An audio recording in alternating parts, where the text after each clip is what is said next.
We're live in Homestead. We're live in Quincy, Manchester, New Hampshire. Continue to follow breaking news. We're getting some new details. The most accurate forecast. We've got to give you an update. What is up, everybody? Thanks for stopping by the LX News Zone on this Wednesday. It is the first day of March, my personal favorite month. I'm Jo Beth DeVera, and here we're going to step away from all the big national and international headlines for the show so that we can focus on the biggest local stories that affect all of our local communities. And for this hour, we'll be spending most of the time covering cities along the East Coast here, like New York City, Boston, Connecticut. We got Philadelphia, DC, and also in South Florida. And as always, follow along with us with the News Zone rundown at the right side of your screen. All right, we're going to get the ball rolling first in Washington, D.C., where it's all about the iconic cherry blossom trees. They are so popular and so beautiful, they bring visitors from all around the world. And today, the National Park Service announcing peak bloom is going to happen around March 22nd through the 25th. Here's NBC Washington's Juliana Valencia. We're a little over 2 weeks away from the start of the National Cherry Blossom Festival. And you know, for now, we are just enjoying this gorgeous weather out here on the tidal basin. The Yoshino cherry trees, a steady sight along the tidal basin for decades, just like the love of Barb and John Jaderborg. John grew up in D.C. in the 50s and remembers many, many blooms over the years. Definitely romantic. Now they're back in town from Wisconsin to see their son. We're here to visit granddaughters and cherry blossoms. They caught the buds on the cusp of reaching stage 2 of 6 to peak bloom. Mike Litterist with the National Park Service says this year's warmer winter has made it difficult to predict when the trees will reach peak bloom. The trees never reached winter dormancy, which means we didn't have a starting point to begin the calculations for when peak bloom is going to occur. Mike says with the swing in temperatures recently, even their indicator tree is sending mixed signals. We've seen 4 separate stages on that tree, depending on what branch you're looking at. So I think the trees are as confused as we are about this winter. And as spring revives the basin, Barb and John are happy to see new trees being planted. They can recall the days the only proper way to see the trees was in your Sunday best. Everybody dressed up to come downtown, so they would put on their Sunday best whenever they came to the cherry blossoms. It was really beautiful. Okay, so when is the best time to see the trees? Mike says any time is a good time to see the blossoms, but if he had to pick, he says the early mornings may be best. And, you know, I have to agree, but you're going to run into us and many, many photographers out here trying to get that perfect cherry blossom sunrise shot. Erica? Turn now. 2 people are dead after what Fairfax County police are now calling a murder-suicide. News 4's Megan McGrath has the very latest from the scene. Police tape still encircles the home on Walker Street in Fairfax. An officer could be seen this morning keeping watch over the scene. What began last night as a death investigation appears to now be a murder-suicide involving an elderly couple. Peter Arrington has lived next door for 20 years. He never expected to see police at his neighbor's home. Oh, it's terrible. It's just awful. Police say they received a call just after 10:15 Tuesday night. That's when responding officers found the bodies of a man and woman inside the home. Police are still piecing together what happened and trying to notify family members, so names have not been released. I spoke to a couple of neighbors who didn't want to go on camera, but they say they're stunned by what's happened. They say the couple was quiet but friendly and that they never expected the home would become the scene of a murder-suicide. In Fairfax, Megan McGrath, News 4. We are learning new information about the man killed by U.S. Marshals in Southeast D.C. Tuesday. We now know that he was wanted on a warrant for failure to appear at a court hearing. Police have not released the man's name, but we know that he faced a charge of tampering with an ankle bracelet that he was ordered to wear for a year. He was released from prison last June for carrying a weapon without a license. Yesterday afternoon, D.C. police were helping the Marshals as they tried to arrest the man outside the Atlantic apartment homes on 3rd Street. Chief Robert Conti says Marshals shot the man after he pulled a gun on them. D.C. police will now be handling the investigation. Now to a grieving mother looking for answers about why Fairfax County police officers shot and killed her son. Melissa Johnson wants to know why police used deadly force on a person accused of shoplifting sunglasses. Last week, officers chased her son, Timothy Johnson, near Tyson's Corner Center and shot him in the chest. The police chief said Johnson was known to officers and claimed he had a history of violence.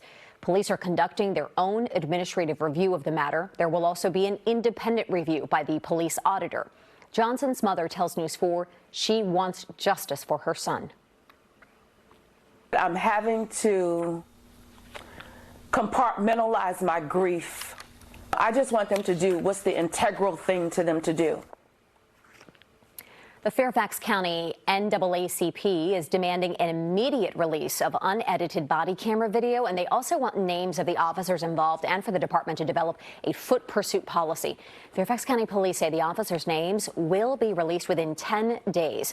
The video will be released within 30 days.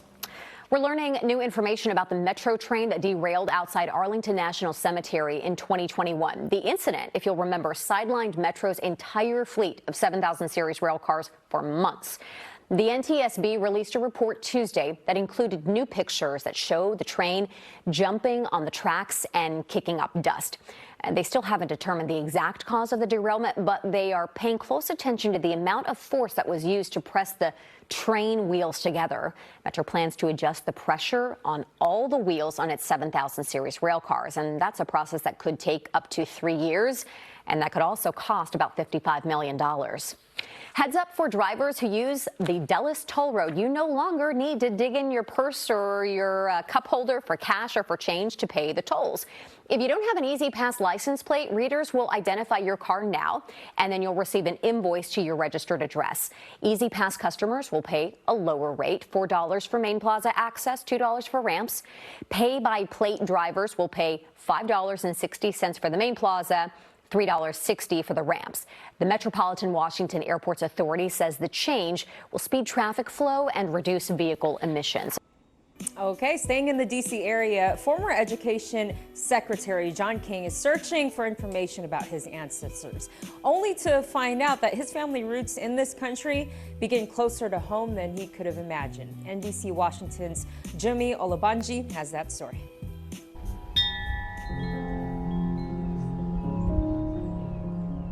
It may not look like much, but to John King Jr. and his family, this is everything. It's the place their ancestors were enslaved, working long days in these fields that generations ago were full of tobacco. They lived with hope in a future they could not see, and we are now the realization of that. King was born in New York City.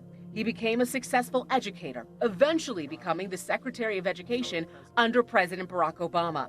In 2016, he was invited to speak at a commencement at the University of Maryland Eastern Shore after university researchers found out his great-grandmother, Estelle L. Stansberry, had attended the school, graduating in 1894. King decided to consult an archivist to trace more of his family roots. She started digging and looking back at documents and tracing back. And one night I got an email. I was sitting on the couch with my wife and my daughters, got an email saying, I've located the property where your family was enslaved. The property is in Gaithersburg, which I knew immediately meant it was about 25 miles from my house in Silver Spring. Even more shocking to the King family, the descendants of the Griffith family who enslaved their ancestors still live in the home today. His cousin decided to pay them a visit. And so she drove out to the property, knocked on the door, and met the Becker family, who are descendants of the Griffith family that enslaved our family, and said, you know, our people lived here. They were enslaved here. And that started this incredible journey of getting to know this family. We had the chance to speak with the descendants of the Griffith family who still own this property today. They tell us they're happy to have met the King family and that they're learning each other's family stories. And although it's hard to hear at times, it's the only way towards progress. It's amazingly unique that he could trace his family back to their original plantation. Lopez Matthews is the state archivist for Washington, D.C., and a former Howard University historian. Well, it's hard for African Americans to trace their roots back that far because they were property. And so you sometimes have to look through property records. Sometimes they're mentioned on the census as property living in that house. And so it's really complicated. How unique is that there is still this cabin, this structure that is still at the place where it was in the 1800s? It's extremely unique because the history of slavery is and has been, for the most part, seen as an embarrassment to the United States. And so people have tried to erase that history. They've tried to destroy the structures. They've tried to destroy the legacy. And that's the part that's amazing, that we can work through these terrible things, look back at them, understand them, so that we can move forward. So this is, to me, is not a February thing. This is an all-year thing that we need to see as just part of who we are as Americans, to grapple with our diversity. And you can watch that story again if you want on NBCWashington.com. The LX News Zone will be right back in just 45 seconds. Stories hit close to home, you need someone that you can turn to. Hey everyone, thanks for watching LX News. I'm Marcel Clark. Someone to dig deeper. What should we take away from that moment? What does this all mean? You need Marcel Clark. Watch Marcel Clark at 8 p.m. Eastern, 7 Central on LX News.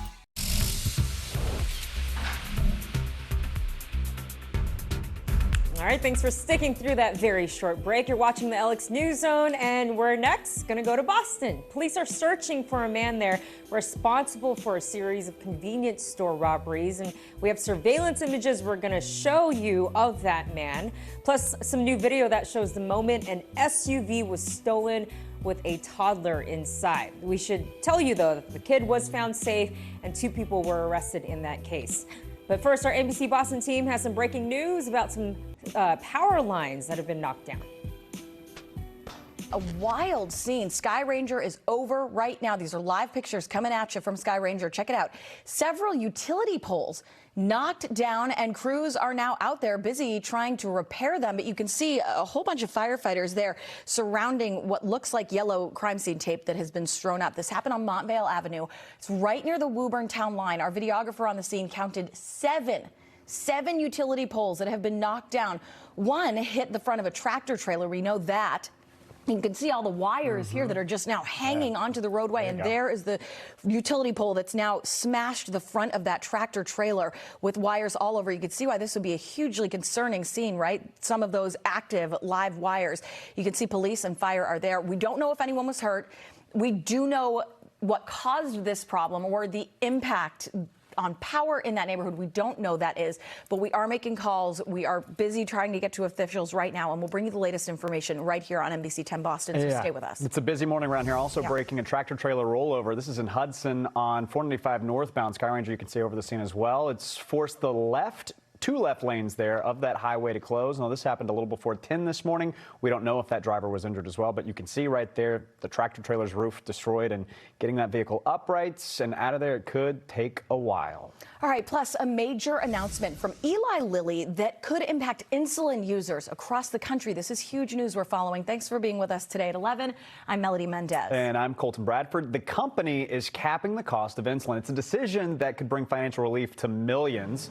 NBC 10's Alicia Palumbo live for us in Boston with the breaking details for us this morning. Alicia, what is that new price? Well, Colton, 2 of the most popularly prescribed insulin drugs will soon be capped at $35 a month. That's huge news for people who spend hundreds or thousands of dollars on insulin products because they suffer from diabetes. Drug maker Eli Lilly announced this morning that it will slash the prices of its most commonly prescribed insulins by 70% and cap those out-of-pocket costs at $35 a month at certain retail pharmacies for people who have private insurance. So when will these new price changes take effect? Eli Lilly says it will cut the list price of its non-branded insulin on May 1st. They'll be launching a new brand of Quick Pens that will cost $92 for a 5-pack on April 1st, and the list price of Humalog and Humulin will be cut in the 4th quarter of this year. Now, that announcement comes amid growing federal pressure to lower insulin prices, and the Inflation Reduction Act already capped insulin prices for Medicare beneficiaries at $35 per month, but didn't address the cost for people with private insurance insurance, so this will do that. Now, this is still a long way towards making this affordable for everyone who needs insulin products. Anyone who suffers from diabetes knows this, but only about 30% of Americans actually use the Eli Lilly products, so there's still 70% who will be dealing with that high cost, and that's still something that drug makers are allegedly working on at this time. That's the latest live in Boston. Alicia Palumbo, NBC 10 Boston. Right now, Boston police are looking for the person responsible for a string of convenience store robberies. They say the man that you see on your screen right there has robbed multiple Hyde Park stores with a gun. He even held one man at gunpoint last October. He struck again last week at the S&K convenience store, where he stole the owner's cell phone and $400 in cash before he fled on a scooter. All right, new video shows the moment an SUV was stolen in Lawrence with a toddler inside. It's pretty incredible here. So surveillance footage from the Monday night shows the toddler's mom. You can see her there. She's carrying a toddler walking out of a barbershop while her 2-year-old son, or her other son, I should say, gets a haircut. And then you see she goes back in the store. She's alone. Then you see her run out, and she's followed by the barbers in that barbershop, because there you see the SUV speeding away. That car was stolen in those moments. The mother, the employee, running after it. Now, police did identify the two people suspected in the theft as Adam Maxu and Jamie Garrity. Officers say the pair dropped off that toddler at Lawrence General Hospital. Those two were taken into custody following a high-speed chase. Pursuit at speeds of 110 miles per hour. They continued from Chelmsford, not stopping until Berlin, Massachusetts, approximately 20 miles, ultimately slowing, pulling into a breakdown lane. Both Maxu and Garrity are currently being held on bail. A missing teen has been found dead in a wooded area in Milford. 19-year-old Daniel Combrellis Haskins was from Hopkinton. He was last seen on a Milford trail Monday night pushing a bike with a flat tire. Now, first responders, they searched for him on Monday and on Tuesday. Police are still investigating his death, but they say this appears to be an isolated incident. And at this moment, there's no danger to the public. All right, a teenager on a moped was killed in a crash in Dedham. We want to tell you about the moped. All right, let me find my spot here. The moped and a dump truck somehow collided on Washington Street yesterday morning. Police have identified the victim as 17-year-old Rakeem Akili Austin of Dorchester. Now, another teen was on the moped at the time of the crash. He is expected to be okay. That's what we're hearing. The driver of the dump truck, by the way, stayed at the scene. So far, no charges have been filed. All right, Mel, thank you. New at 11, Governor Maura Healey just announced a new program that would cover the cost of community college for all Massachusetts residents 25 or older. It's called Mass Reconnect. Healey says funding for it will be included in the 2024 budget, and that the program could help nearly 2 million people throughout the states. It could also help students who may have some college credits but did not finish their degree. All right, a couple of Boston City councilors want to require leftover and unexpired food from pretty much every commercial kitchen and food vendor in the city to donate it to the hungry. That proposal is going to be talked about during today's city council meeting. So let's get to NBC 10's Oscar Margain for us this morning live in Roxbury with an organization, Oscar, I understand, does exactly that. So how does the plan work? Yeah, exactly. Well, a lot of the kinks still need to be worked out over at City Hall, but in essence, it's basically what the folks here at Fair Foods have been doing for decades, which is distribute donated excess food and hand it over to those who need it. Now, if this measure is adopted, you know, this is a proposal that the folks here at Fair Foods say that the city will basically need their help with all their networking. Truckloads of food come to Fair Foods in Roxbury every day. This is our bread partner, Jessica's Brick Oven. A distribution center for donated produce to help families in need. Spring mix, got it. It's only one of several organizations that aims to cut the 1 million tons of food waste every year, estimated by the state. But currently, those efforts aren't enough. We need to expand our space, our operations, and if we're able to do that, we could meet the needs of the city. I've personally seen hundreds of people in my district in East Boston and in Charlestown waiting for hours in the cold to obtain boxes or bags of food. Boston City Councilors Gabriela Coletta and Ricardo Arroyo want to make it a requirement for businesses to donate unexpired food that would otherwise be thrown away. What this would do is create a new supply line where essentially we are connecting those food generators and mandating that they donate food that is edible. If passed, the ordinance would be introduced in 2 phases over the course of 2 years. The first phase would start in 2025 and require large grocery stores, restaurants, hotels, schools, and local and state agencies to recover and donate edible leftovers. Then phase 2 would kick in the following year to include smaller establishments. Cabbage. Over at Fair Foods, they think that's a step in the right direction and want to be part of the relief. We're open to talking with Mayor Wu and anybody else in Boston City government that wants to help us. Now, in this proposal, the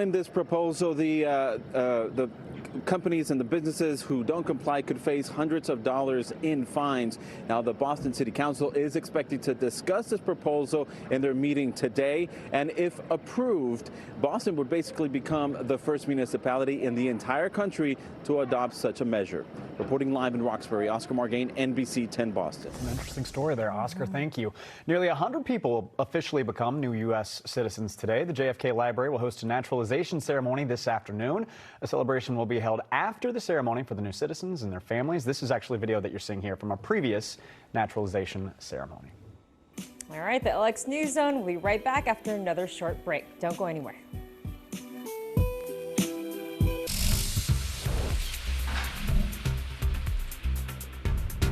Welcome back to the LX News Zone. Over to New York City now. Police are searching for rapper Travis Scott after he allegedly punched a sound engineer and caused $12,000 worth of damage at a Manhattan nightclub. Also, tri-state lawmakers are trying to help local families whose extra SNAP benefits are ending today. But first, NBC New York's Tracy Strahan is at the scene of a water main break that forced a hospital to evacuate. City officials have been keeping us briefed on the ups and the downs of this ongoing situation. Now, we know that Veolia Water has been able to replace that ruptured main that led to all of this, but still, they say that replacement could lead to even more water main breaks, possibly in the near future. Well, let's show you exactly what we're talking about, because this is what the scene looked like today over on Observer Highway. That we know that city officials say that the boil water advisory remains in effect in Hoboken following the rupture of that 16-inch pipe that was damaged on Monday afternoon. Officials say this all happened when a PSE&G contractor damaged a water main on Observer Highway. As a result, it led to chaos here at the hospital. Patients evacuated by caravans of ambulances last night here at Hoboken University Medical Center. Now, hospital officials say that water main break prevented adequate water pressure for some of their life safety systems that they depend on. Only the emergency room has remained open. Now, we know that schools have reopened. Some traffic detours, however, are still in effect. And some businesses are letting customers know that the water emergency has forced them to shut down temporarily. And that precautionary boil water advisory, Hoboken residents and businesses are being urged to boil their water for at least 1 minute on things like washing dishes, cooking, brushing teeth, or any other consumption. We spoke to a store owner whose final cases of water were purchased this morning and a frustrated resident with this reoccurring problem. Gallons, 24 packs, liters, everything that we could grab our hands on, really. It's been going really fast. So I had to put in a reorder today. Actually, I'm ordering about like 400 cases of water. There's definitely an issue here with the infrastructure and the water piping. I'm told it's as old as Hoboken, over 100 years old. The infrastructure needs to be addressed. Stop building these high rises and putting more pressure on a 1 square mile Hoboken. It has to be addressed. Now, we saw that porta-johns and water towers are still available at more than 14 locations as the city says service is being restored to that water main. But because of those fluctuations in water pressure, they're warning of future water main breaks, saying that could be possible as the system starts to stabilize. As we bring you back live, we know that boil water advisory will remain in effect until further notice. We're talking about the essentials here. We're live in Hoboken. Tracy Strahan, News 4, New York. Okay, Tracy, thank you. Right now, we're following a developing story in Midtown where the NYPD is on the hunt for rapper Travis Scott after he's accused of punching a nightclub worker. This happened at about 2 a.m. at Club Nebula on West 41st Street. A 52-year-old sound engineer there says he got into some sort of argument with Scott, and that's when Scott punched him in the face. The performer is also accused of causing $12,000 worth of damage to a speaker and a video screen before he took off. Scott, whose real name is Jacques Berman Webster II, is also known for having 2 children with his ex, Kylie Jenner. Happening today, families across our area are losing a pandemic-era benefit that helped them put extra food on the table. The federal government is ending a part of the SNAP program, which is what's now known as, used to be known as food stamps. In the tri-state, lawmakers are trying to help, and News 4's Romney Smith is in Long Island City with the story. Romney. Hey there, Adam. You know, for the first time since April of 2020, this benefit is being taken away from everyone who participates in the SNAP program, which will affect millions of people nationwide. Now, SNAP, or the Supplemental Nutrition Assistance Program, has kept millions of people from going hungry, and today, the amount of money recipients get returns to pre-pandemic levels. Households will lose a minimum of $95 a month. Others who receive more financial assistance could lose even more. And this change is expected to lead to an increase of people going to food pantries for assistance all across the tri-state area. People we spoke with this morning say with inflation and the high cost of groceries, letting this particular benefit expire will hurt. I'm a single mom with 2 kids and I really need it. And if you didn't get the assistance, how would that impact you? Oh, a big deal, because we depend on that. You know, like my kids will barely have anything to eat. It's ridiculous. Everything's going up and then a cut in benefits is ridiculous. City Harvest tweeted, together with Food Bank for NYC and United Way, New York City, we are calling for a coordinated response to help make up for the loss involving community organizations working with legislative leaders and key office holders who should use budgets to invest in programs that provide food support. Now, we have to let you know, even though the pandemic era benefit is going away effective today, keep in mind the Biden administration actually increased that amount by 25% before the pandemic. And locally, New Jersey's governor, Phil Murphy, has already said he's increased the benefit program for those who rely on SNAP. In New York, lawmakers have about a month left until the budget's finalized, so they could also follow suit. Reporting in Long Island City, Queens, Romney Smith, News 4 New York. Thank you, Romney. Also, check it out here. Today is the day a lot of runners have been waiting for. They're going to find out if they were selected for the 2023 TCS New York City Marathon that's happening on November 5th.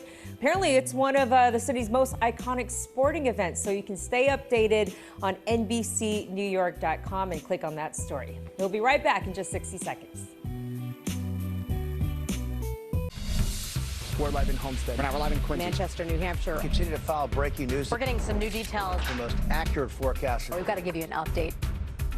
What's up, everybody? Thanks so much for watching the LX News Zone. I'm Jo Beth DeVera, and if you were just joining us this hour, so far we've covered some big stories happening in all of our local communities like Boston, New York City, and Washington, D.C. And now we're going to journey down the East Coast to South Florida, where a local pastor is in custody, accused of defrauding a church to support his drug habit. Yeah, we're going to share the wild details shortly, but first, it's been over a month since a massive fire broke out in an apartment complex, leaving a bunch of residents displaced, and now a new lawsuit has been filed. NBC Miami's Laura Rodriguez has more. Hi there. So attorneys filed this class action lawsuit on Friday. It was filed against the management company, the board of directors, and the condo association. The plaintiff named in this case is resident Shakita Whitfield. The complaint was also filed on behalf of those similarly situated, meaning the nearly 200 residents and unit owners can decide if they want to be a part of this class action lawsuit. The complaint states the defendants saw this fire coming but ignored blatant signs that could have prevented it. For a series of failures outlined in the complaint, including but not limited to the failure to address a number of fire code violations, the failure to secure proper buyer insurance or adequate insurance for the property, and the failure to maintain a proper fire system. Someone has to be accountable for this. I mean, we keep hearing that there was no insurance, this and that, but we're the victims here, and we deserve help. And the residents we spoke to today tell us about 20 people are still residing here at the Betty T. Ferguson complex, which has been a shelter over the last 32 days. One woman in particular tells me she's still paying her mortgage and other bills associated to her unit because she owns the unit. So that's made it very, very difficult for her to move on, to find a rent or simply another place to live. Now, as for the cause of the fire, that remains under investigation. We did get a hold of the Miami-Dade Fire Records Department. They tell us they are working to finalize that report. Reporting live in Miami Gardens, I'm Laura Rodriguez, NBC6 News. All right, Laura, thank you for that. A person has died after a vehicle was hit by a freight train. This happened in Hollywood early this morning. Police tell us a white SUV drove right into the railroad crossing near I-95 and Pembroke Road before it was hit. The crash caused several delays in the area. We continue to follow this, so as the story develops and we get more information, we will bring it to you here on the air and on the NBC6 app as well. A Broward pastor facing charges accused of defrauding a church. Investigators arrested 49-year-old James Edward Smith II in connection to fraud and theft involving a Pompano Beach church. FDLE began its investigation last April after receiving complaints Smith fraudulently gained control over New Jerusalem Baptist Church and church funds where he worked. He's accused of foregoing a deed to sell the church property and use the money for drugs, among other things. Governor Ron DeSantis just kicked off his new book tour, and this morning he made a stop in Doral. Want to get to NBC6's Phil Brazen live from there. And Phil, the tour is fueling even more speculation behind a possible bid here for the White House, right?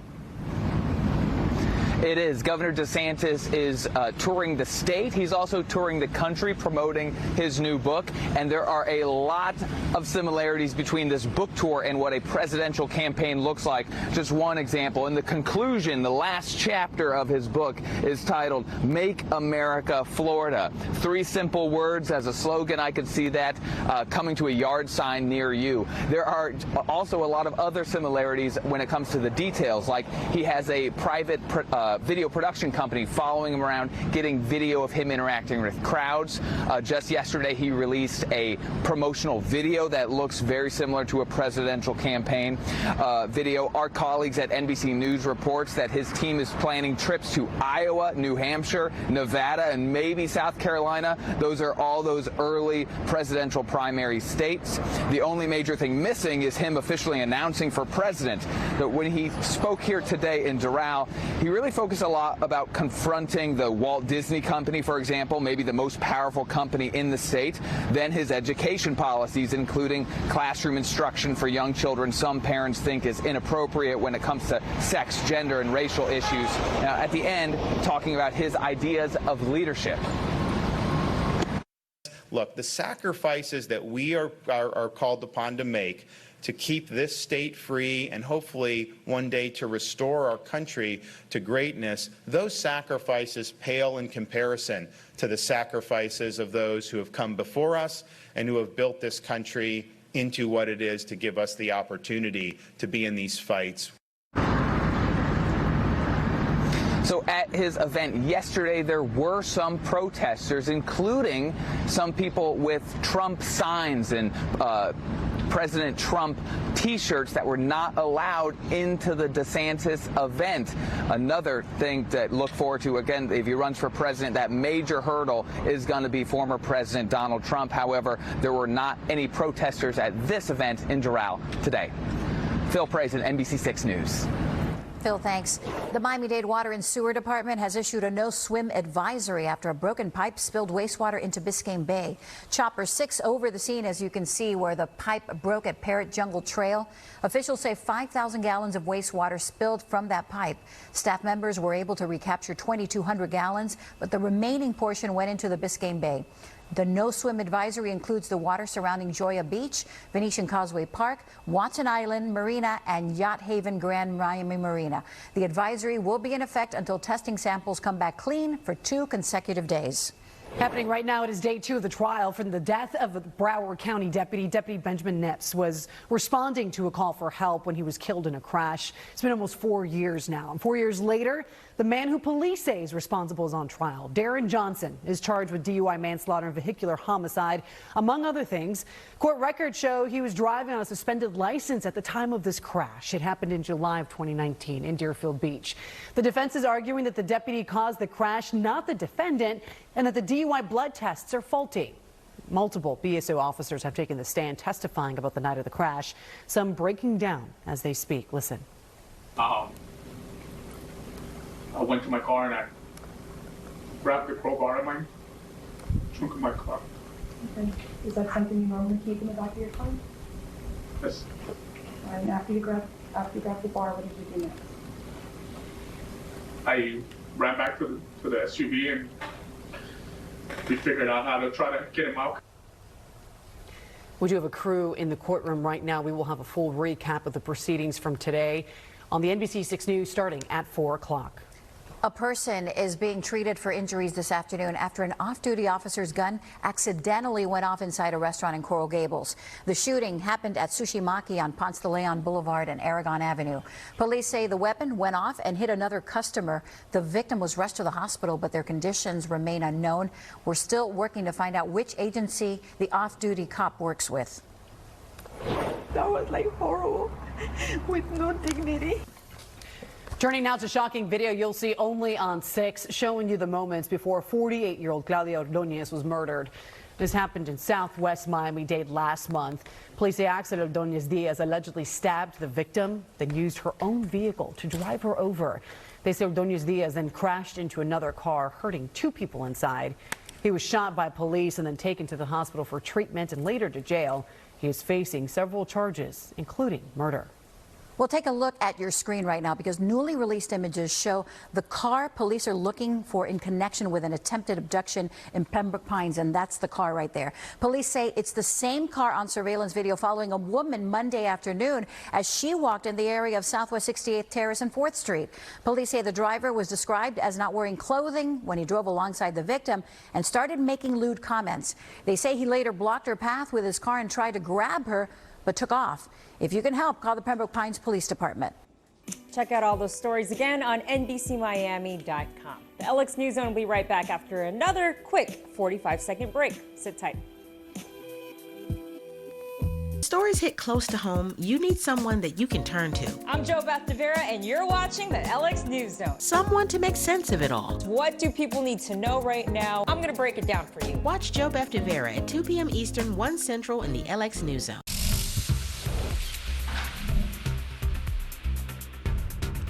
See, told you it was a short break. Thanks for sticking through that. We're back with the zone now, and we're heading to Philadelphia. Temple University is taking extra steps to fight crime near its campus by hiring 8 additional officers. All this comes after the killing of Temple University Sergeant Chris Fitzgerald. We'll tell you what else students are demanding from the school. Also, another dead whale was spotted off the coast, making this number 13 since December. Stick around to hear what officials say is to blame. But first, NBC Philly's Lucy Bustamante has details about an ex-former Philly councilman in court today.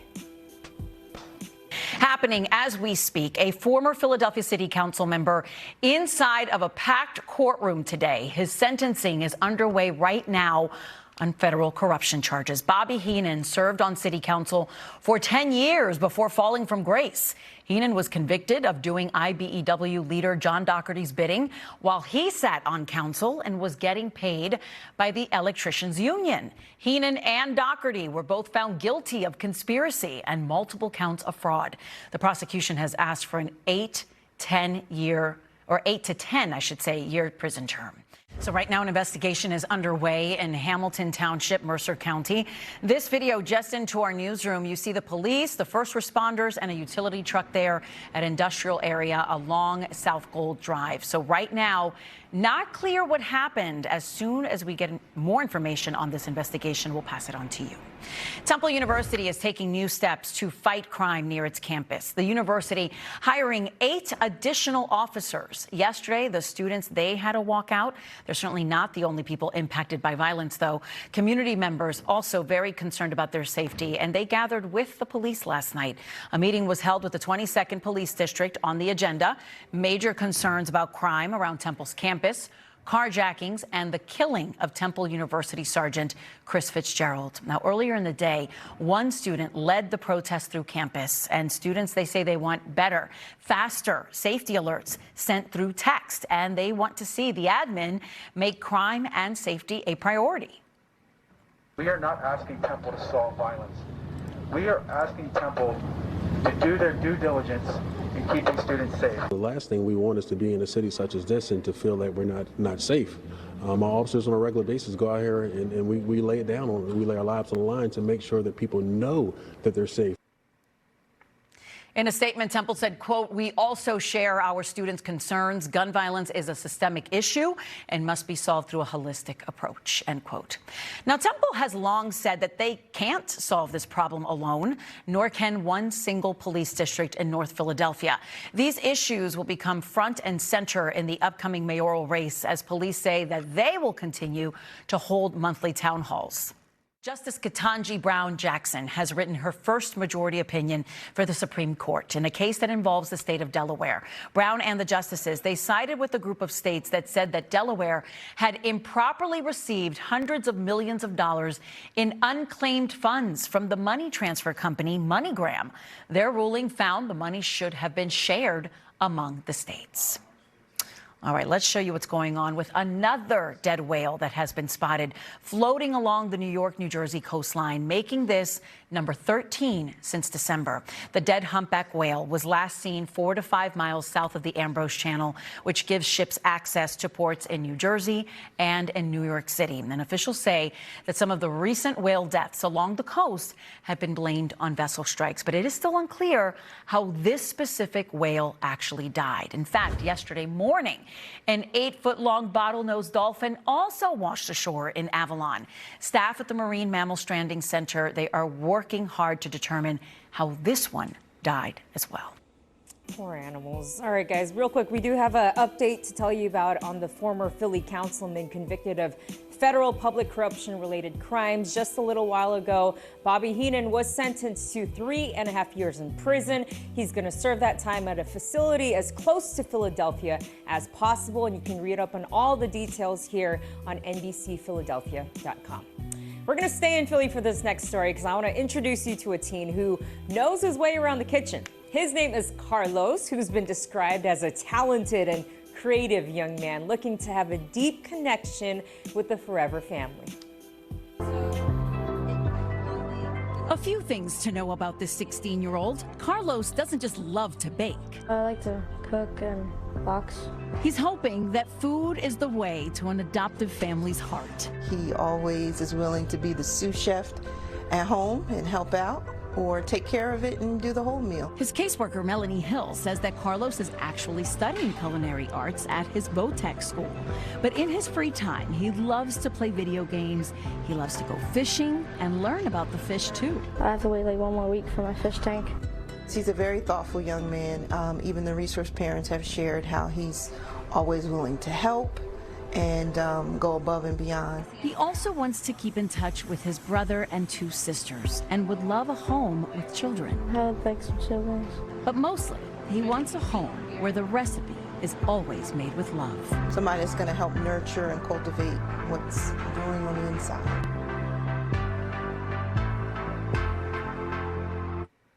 And if you want to make Carlos's dream come true, or the dream of any Wednesday's child, call the Adoption Center, 1-800-2-ADOPT. Make his dreams come true. Check that story out again on NBCPhiladelphia.com. We'll be right back. Everyone's Pride celebration throughout the world looks a little different, but we all sort of have a moment that we kind of share. You're watching LX News.